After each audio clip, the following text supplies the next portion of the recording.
Xitoyning Sharqi Turkistonda Uyg'urlarni diniy e'tiqodi va madaniyati sababli kasbiy tarbiyalash markazlari nomidagi yig'ilish lagerlariga qamag'anligiga doir bir hujjat matbuotlarda fosh qilindi.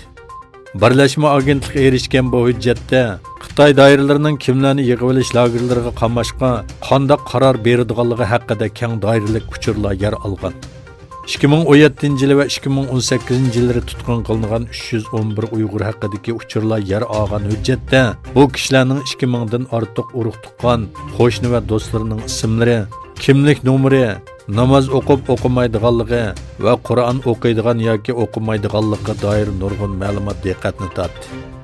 Har bir kishiga doir uchurlarda u kishining ismi, adresi, kimlik nomeri, tutilish tarixi va tutib turilayotgan yeri bilan birga diniy e'tiqodi, burun nada turganligi, qo'lga ilinish sababi va qo'yib berilish berilmasligi doir tafsilotlarni o'z ichiga olgan bir hujjat arxiv qilib turg'izilgan. Bu hujjat Xitoy hukumatining o'zlari aytgandek kishilarni faqatla siyosiy oshqunlik sababli emas, balki ibodat qilish, masjidga berish, uzun soqol qo'yish va planliq tug'utga xiloflik qilish qatorliq sababli tutqun qilinganligi o'ttirga chiqqan. Muhojiratga Uyg'urlar orqali taratqularga yetkazilgan bu hujjatlar 2019 yil martgacha bo'lgan uchurlarni o'z ichiga olgan bo'lib, bu hujjat Taklimakan qumluqining janubiga joylashgan 650 ming nopsi bo'lgan va nopsining 97% ni Uyg'urlar tashkil qilgan Qarqash noyisidan kelgan bo'lg'ashqa Qarqash tizimligi deb atalmoqda.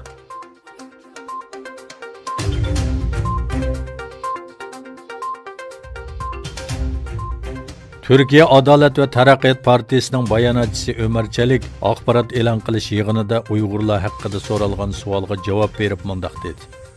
Uyg'ur turklari haqida bu mezgilda yana o'ttirg'i chiqqan salbiy xabarlar haqidagi andishimizni, buningdan afsuslanganligimizni bildiraman. Belgininglardek, bu biz burundan yaqindan ko'ngil bo'lib kelayotgan bir masaladir. Xitoy doiralari bilan bu vaqtdagi uchrashishlarimiz davomlashyapti. Türkiye'de bir ömek o'xshash bo'lmagan joylarni ko'rish maqsadida u yerga bir ziyorat elib bordi. Biz bu ziyoratning ochiq bo'lishini, biz arzu qilgan, Türkiye arzu qilgan yerlarning bizga ochilishi, Uyg'urlarga doir bu xil andishli xabarlarning oxirlashini umid qiladiganligimizni bildiramiz.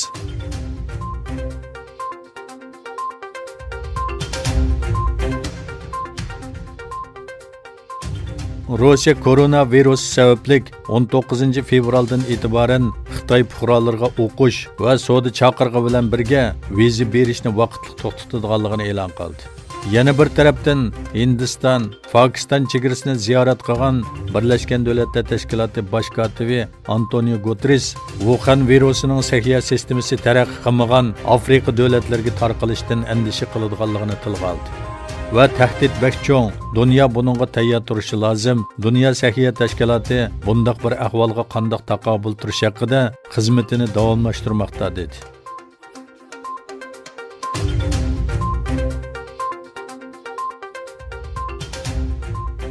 Xitoyda yangi tipli koronavirusi o'tirg'i chiqqan Wuhan shahrida virusga qarshi oldingi hisobda xizmat qilayotgan Wuchang doktorxonasining boshlig'i doktor Li Jiming virus sababli o'ldi.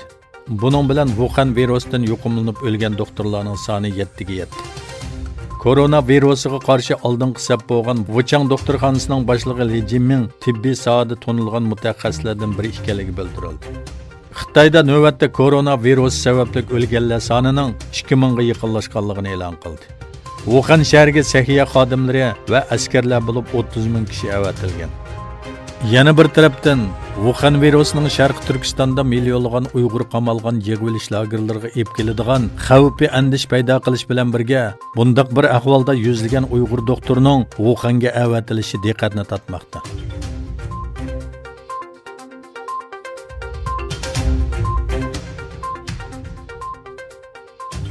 Rossiya Tashqi ishlar ministerligi Turkiya va Rossiya hayatlarining Idlib masalasida ilib borgan uchrashishdan keyin bayonot e'lon qilib, har ikki taraf insoniy krizisni yengiltish uchun hozirgi kelishimlarga amal qiladiganligini bildirishdi dedi. Bayonotda yana ikki davlat hayatlarining 17 va 18 fevral kunlari o'tkazilgan uchrashishda Idlibdagi jiddiylik bilan birga Suriya vaziyatini konkret muzokara qiladiganligi bildirildi.